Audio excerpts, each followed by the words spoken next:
तो सूखी खेती में हम इतना ही कर पाते थे कि हम अपना गुजारा बसरा कर लें, पैसा ऐसा कुछ बचता नहीं था। और अगले साल अगर फसल अच्छी, बारिश अच्छी हो गई तो ठीक है, अन्यथा कर्ज करना पड़ता था। ट्यूबवेल के अंदर पहले 100 से 150 फीट के अंदर पानी अच्छा मिल जाता था, तो वो वाटर लेवल धीरे धीरे जा कर के कम होने लग गया। और इसके बाद भी लोगों को 400 फीट जाने के बाद भी पानी नहीं मिला, तो उससे लोग 1-1 लाख 1.5 लाख रुपया लगाया, बर्बाद होने लगे। उस समय यहाँ पे लोगों को खाने के लिए गेहूँ भी बाहर से खरीद के लाना पड़ा, और मतलब मवेशी पशुओं के लिए ये भूसा भी बाहर से खरीद के लाना पड़ा। देवास में पीने का पानी भी ट्रेन से ले जाया जाता था, जो कि गांव-गांव में पानी भेजा जाता था, तो पानी की बहुत ज़बरदस्त कमी आ गई थी। पानी की वजह से आज जैसे देखा जाता है, सबसे बड़ी जैसे अपन बोलते हैं ना, सबसे बड़े आशा तो अपने रोटी कपड़ा और मकान तीनों है, उसके बगैर अपन जैसे खेती में सबसे बड़ा है कि पानी चाहिए, पानी के बगैर फसल बड़ी होती नहीं है। तो हमने सोचा कि कुछ तो ऐसा करें कि अपना पूरा जो लगाया उसका रिटर्न मिले, कुछ तो नया कदम उठाना पड़ेगा।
Dewas is a rural and agricultural district that falls on the Malwa Plateau of central India. Characterized by black soils and a hot tropical climate, it is also the home of nearly 1,000 hamlets and villages.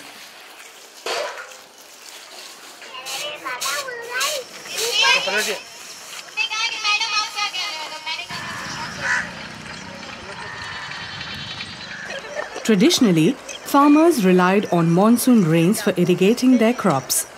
But the Green Revolution of the 1960s gave them the technology to access groundwater, and they were assured an abundant water supply. However, these groundwater reserves were severely depleted within a few decades, and the previously thriving tube wells became dry. The villages began to suffer acute water scarcity.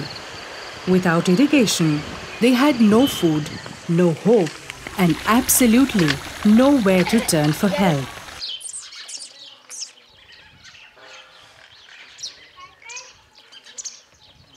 तो एक बार हम अखिल भारतीय प्रतिनिधि सभा में गए थे कोटा।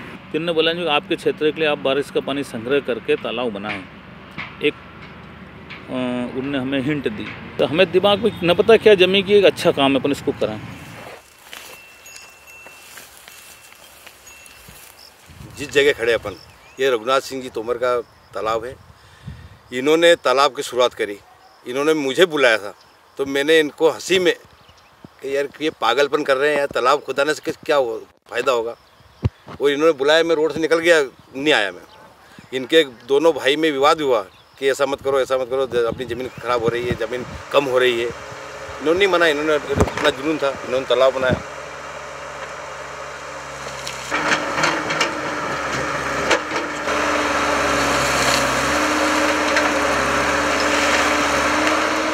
अब उसमें बारिश का पानी कुछ इकट्ठा हुआ। अब उस सिंचाई जितना हमको सिंचित किया था उस तालाब से, उसका 1,20,000 रुपये लोगों को दिखा कि इनको ज़्यादा मिला। इतना लगा कितना हमारा 52,000। तो हमारा कुछ आत्मविश्वास बहुत बड़ा। आत्मा इतना बड़ा कि हम चाहो जिससे बोल रहे हैं कि तालाब खोदो सिंचाई करो, तालाब खोदो सिंचाई करो।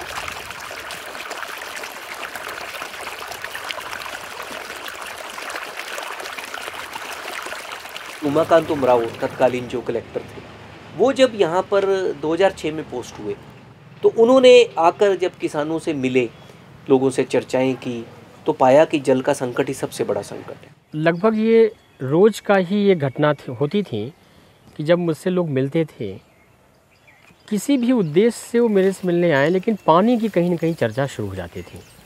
मैं भी कोशिश करता था कि इस परिचर्चा को बढ़ाया जाए, क्योंकि इसी चर्चा परिचर्चा में ही मुझे लग रहा था कि समाज को स्वीकार्य हल निकलेगा। तो ऐसे में एक बार एक मीटिंग के दौरान उनको एक पुराना किसान खड़ा हुआ और बोला, जी मुझे कोई संकट नहीं है। तो उन्होंने पूछा क्यों? हमने बोला साहब कि हमने तालाब खोदा है, इतना गहरा हुआ, इतनी लागत रही है और इतना फ़ायदा हुआ है, और किसान को सख्त ज़रूरत है बरसात के पानी से सिंचाई करने की, इसमें कोई लागत भी नहीं ज़्यादा। बस जैसे कहते हैं कि एक आइडिया क्लिक्स, तो इनके दिमाग में आ गया शायद यहाँ का सोल्यूशन यही है। सिविल इंजीनियर चूँकि मैं पढ़ा हूँ, इसलिए मुझे समझ में भी आ रही थी कि सबसे आसान तरीका है कि हम पानी को इकट्ठा करें, तालाब बनाएं। Umakant was now convinced that the solution to the water crisis lay in harvesting rainwater.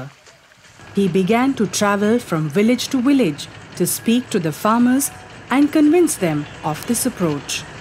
But persuading the farmers to allocate land and money for a pond would require a convincing argument. Reality ये है कि खेत में तालाब बनाने को किसान तैयार नहीं होता। वो उनको लगता है कि तालाब खोदना बहुत महंगा है और इसमें बहुत हानि होगी, साथ ही उनको एश्योर नहीं होता कि तालाब भरेगा कि नहीं भरेगा। लेकिन मुझे ऐसा लगता था कि यदि हम जल संरक्षण को इकोनॉमिक्स से जोड़ें, जो केवल इकोनॉमिक्स प्रॉफिट पे बेस्ड हो, तो लोग इन्वेस्ट भी करेंगे और इसके लिए आगे भी आएंगे। जब हमने क्षेत्र के किसानों को से संबंधित चर्चा की तो 5 ऐसे किसान उभर के आए जिन्होंने ये कहा कि नहीं, हम अपने खेतों में तालाब बनाएंगे पहले। तो हमें एक पॉजिटिव साइन लगा। हमने हमारे यहाँ देखा कि हमारे कुएं सूख गए, नदी सूख गए, ट्यूबवेल बो गए, हमारे सब पैसे खत्म हुए, तो विकल्प यही था कि तालाब बनाओ और पानी बनाओ। When the first few farmers had agreed, a team of engineers and agricultural scientists surveyed their fields and planned the construction. The ponds were dug in the low-lying area of the field, so all the rainwater could flow into the pit. Once collected, the water could be drawn out using diesel engine pump sets and diverted to any part of the field using pipes. खुदाई के लिए एक राजस्थान से tractor जो specialist रहते हैं, तो इन tractors का भी उपयोग किया गया था। जैसे ट्रैक्टर्स खोदता था, मिट्टी को डालता था और उसके बाद उसके ऊपर से वो घूमता था, तो कॉम्पैक्शन का भी ऑटोमेटिक रोटेशन होता रहता था। When the construction was complete, the vanguard farmers waited for the monsoon rains with great anticipation. All their lives' savings were at stake, and the entire year's harvest was hinged on the success of these tanks.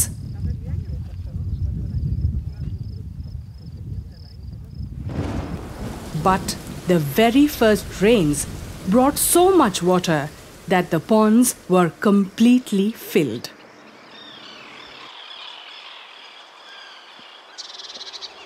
When the monsoons receded, they left behind water-filled ponds, glinting in the farmlands like precious blue gems, bearing a promise of hope and happiness. और पहली बार जब बारिश हुई और जब बारिश का पानी उन्होंने एकत्रित किया और उसके बाद जब उन्होंने रबी की फसल ली, तो उन्होंने पहली फसल में ही उनकी लगाई गई लागत उससे निकाली।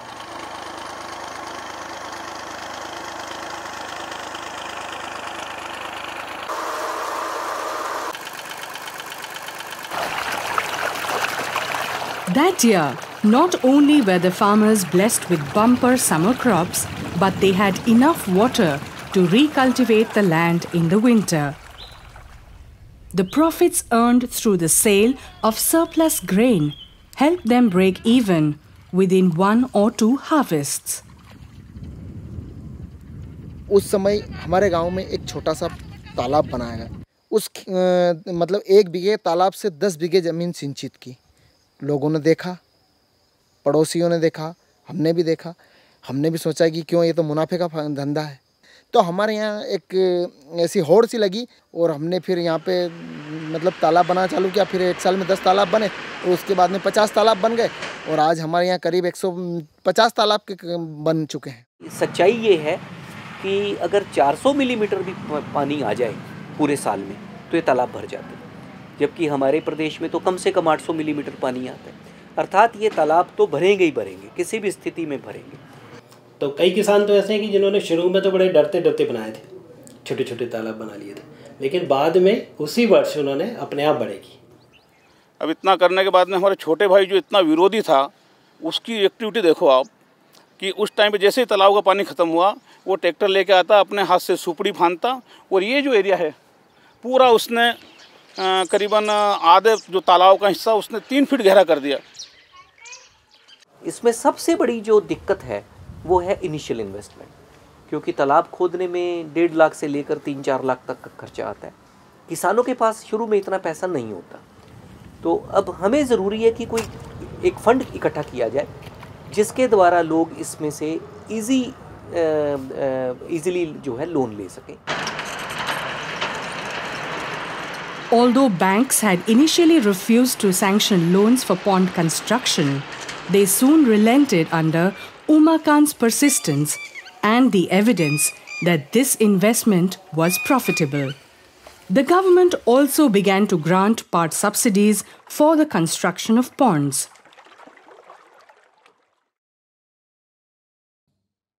The administration awarded the adopting farmers the title of Bhagirath Farmer, with the message that, like Bhagirath, who brought the waters of river Ganga to the earth through his perseverance, these farmers had also succeeded in bringing rainwater to this parched land.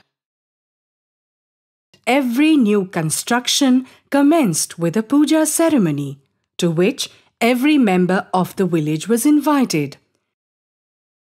The grand spectacle provided visibility for the initiative, thus encouraging many other farmers to make ponds in their own fields. हमें लगा कि ये एक संदेश हो सकता है कि हम मेंटली लोगों के दिमाग से एक विकल्प को ख़त्म करें और दूसरे विकल्प को जन्म दें। यद्यपि तालाब हजारों लाखों वर्षों से बनाया जा रहा है, लेकिन ये सिंचाई का विकल्प हो सकता है, ये कभी नहीं रजिस्टर हुआ है दिमाग में। तो हमने उनसे बात किया कि ऐसा करते हैं कि जो तालाब है उसका जन्म दिवस और जो ट्यूबवेल है उसकी शव यात्रा निकालेंगे। तो उनने बताया कि ट्यूबवेल से तो पीछा छोड़ो, इसकी जिम्मेदारी तालाब निभाएगा, तो तालाब से सिंचाई करें, ये उद्देश्य था पहुंचाने का। ये बराबर मीडिया वाले ने भी साथ दिया, बहुत प्रचार किया, शव यात्रा निकाली, लोगों ने उसने रियलिटी ला दी। जब हम शव यात्रा लेके आ रहे थे ट्यूबवेल की, एक मुर्दा बनाया गया था, तो लोग उसको पैर छू रहे थे, सही में कोई मर गया। अब ट्यूबवेल का मृत्यु हो जाती है तो उसकी पगड़ी, उसका काम कौन करेगा? तो पगड़ी रस्म, अब पगड़ी कौन पहनेगा? तालाब। उसमें करीब 2-3 हज़ार किसान आए थे। उन्होंने भी देखा कि ये तालाब कैसे बनाया गया और उससे क्या फ़ायदा हुआ। उनके घर की हालत देखी, उनके घर में गए जाके कि इनके यहाँ कितना गेहूँ रखा हुआ है, कितना चना रखा हुआ है। बहुत कुछ आपस में बातचीत करके ही फैल रहा है, रिलेटिव्स के थ्रू, दोस्तों के थ्रू। बाज़ार में मिले वहाँ चर्चा हुई, मंडी मिले वहाँ चर्चा हुई। ये उतनी ही स्ट्रॉन्ग तरीके से फैलता जा रहा है।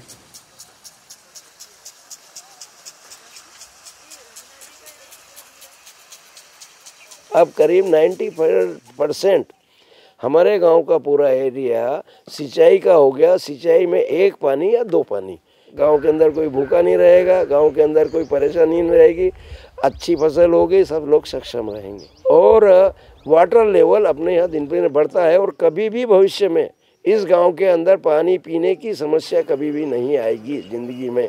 जिसकी ज़मीन बची है वो सब तालाब की तरफ डाइवर्ट हो रहे हैं, खोदते चले जा रहे हैं। हजारों ऐसे ट्यूबवेल और कुएं हैं जिनमें पानी नहीं था, सूख गए थे, वो सब रिजनरेट हो गए, उनमें पानी आ गया, लोग प्रयोग करने लगे उनका।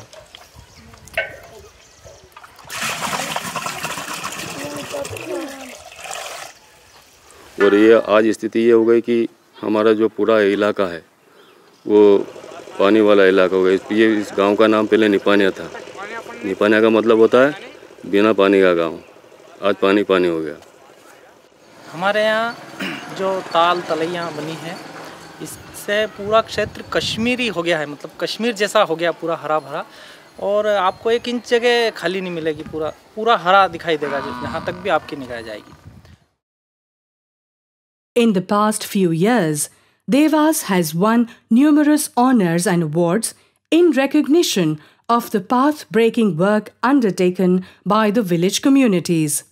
The movement has been growing steadily, with more and more farmers joining in every year. The estimated number of ponds in Devas has now escalated to more than 7,000.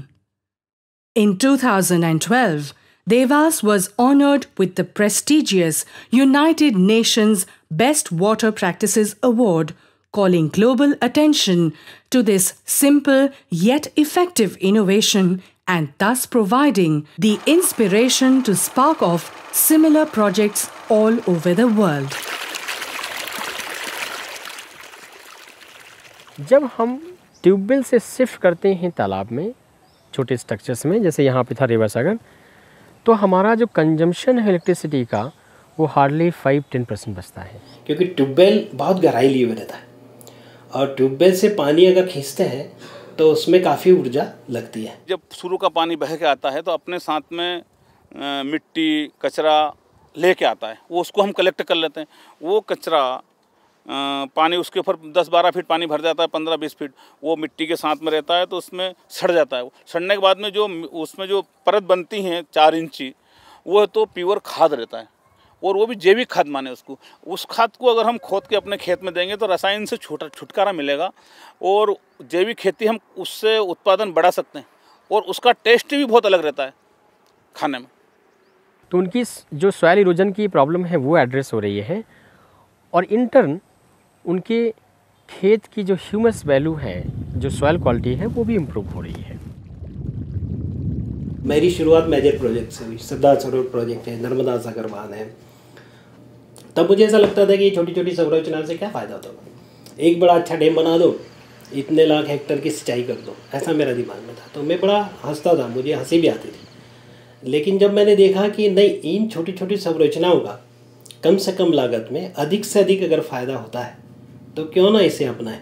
तो मुझे ऐसा लगा कि नहीं, एक सूत्र है जो जीवन को बदल सकता है। तो मेरे जीवन को भी इसने बदला। इसके माध्यम से सिंचाई करना अति उत्तम है, न कि बड़े बड़े डैम बनाकर। यहाँ का पानी बह के जाएगा साहब 200-400 किलोमीटर, वहाँ डैम बना दिया जाएगा और वहाँ के आसपास की जो बस्तियों को हटा दिया जाएगा, और नीचे वाले को पानी मिलेगा। जिसको दुख होगा उसको फ़ायदा नहीं है, जो सुखी है उसको सुख मिलेगा। कितना बड़ा अन्याय कर रहे हैं। समान तौर पे शासकीय जो प्रावधान है 1 हेक्टेयर ज़मीन सिंचित करने के लिए, जो कैनाल और डैम सिस्टम में लगता है, वो 1.5 से 2 लाख रुपए लगते हैं। लेकिन जो ये स्ट्रक्चर ये बनाए गए थे, इसमें हार्डली 20,000 से 40,000 रुपये प्रति हेक्टेयर कॉस्ट आ रही थी। तो ये सबसे कम लागत वाला है और सबसे ज़्यादा उपयुक्त है। मतलब इससे हमारे गांव में क्या काफ़ी रौनक आ गई है। एक ज़माना वो था जो हर बच्चा या हर आदमी यहाँ का मायूस रहता था। आज वो मायूसी हमारी ख़त्म हो चुकी है। हम ये चाहते हैं कि आगे भी जैसा हमने तालाब खोदे, हम ये चाहते हैं कि ये क्रांति पूरे मध्य प्रदेश तो क्या पूरे भारत में फैले। और पानी अपना जो कलेक्ट किया हो वो देखने में बड़े आनंद है, क्योंकि दिखता है अपनी पूंजी। इससे क्या है, ये काम करने से हमारे यहाँ नई पहले हमारे पिताजी कहते थे कि अपने गांव में मोर है, हिरन है, और आज उन हिरनों और उन मोर को हम भी देख चुके हैं। आज हमारे गांव में बाहर से पक्षी आ रहे हैं और हिरन आ रहे हैं, लक्कड़ बग्गा आ रही है, मतलब नई नई प्रजाति के जानवर भी आ रहे हैं। आज हम उनको देखते हैं, हमने आज तक पहले उनको कभी नहीं देखा। बच्चों की अब पूरा पॉकेट जो है वो पानीमय हो चुका है, जलमय हो चुका है, जगह जगह छोटे छोटे पॉन्ड्स बन चुके हैं, तो पक्षी भी अपने आप वहाँ पे आने लगे हैं।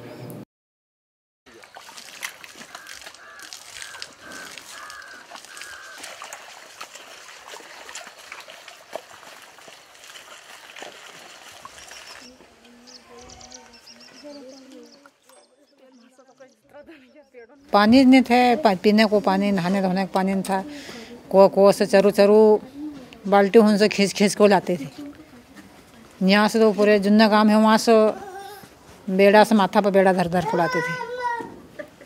तो अब जो होल लग गए और बर्मा भी लगे तो उससे बहुत पलावना। इस हरनाउदय में पहले सब कच्चे मकान थे, अब टोटल पक्के मकान हैं। आजकल तो गाड़ी 4 व्हीलर 2 व्हीलर बहुत सारी हो चुकी, बाकी पहले कुछ भी नहीं था, जाना आना पैदल जाना था, कहीं पे भी सड़कें नहीं थी। आजकल तो सब पक्की सड़कें बन चुकी है। हमारे यहाँ प्रति घर पर शौचालय है, करीब प्रति घर पे है। बाकी अब तो गांव में अब स्कूल खुला 2-3 साल हो गए, वहाँ पे अच्छा CBSE अच्छा है, तो आजकल वैसे दूर से लोग नहाने लग गए उसमें। किसी लोगों की ये रहती है कि नहीं अभी पैसे नहीं है, लड़का ही पढ़ ले वो ही कमाएगा, लड़की क्या करेगी पढ़ के। पर आजकल क्या लोगों की आमदनी बढ़ी, उन्होंने सोचा लड़का और लड़की सब सामान सबको साथ में एक जैसा रखे, साथ में जाना, एकदम हर व्यक्ति की सोच में बदलाव आया है। दरबार ने तलाव खुलाया जब से मेरे को डबल मजदूरी मिल रही है। दिन की अलग देते हैं मेरे को, रात की अलग देते हैं मेरे को। हाँ, और सब बात से मेरे को अच्छी दाड़की मिल रही है। हाँ, मेरा परिवार पाल रहा हूँ, मेरा धन ढोरे बकरा बकरी ढोर भैंस वो सब मेरे यहीं से पलते हैं। और 2006 में जब मूवमेंट शुरू हुई और 2010 तक 4 साल में शायद 4,500 तालाब बन गए थे। 4,500 तालाब काफ़ी होते हैं। अगर हम हेक्टेयर मीटर देखें तो शायद 10,000 हेक्टेयर मीटर पानी उन्होंने इन्हीं तालाबों में रोक लिया था।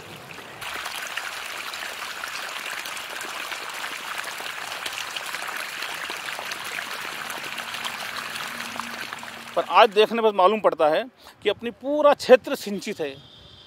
हम कभी सोचते नहीं थे कि हमारे सिंचित होगा ये क्या।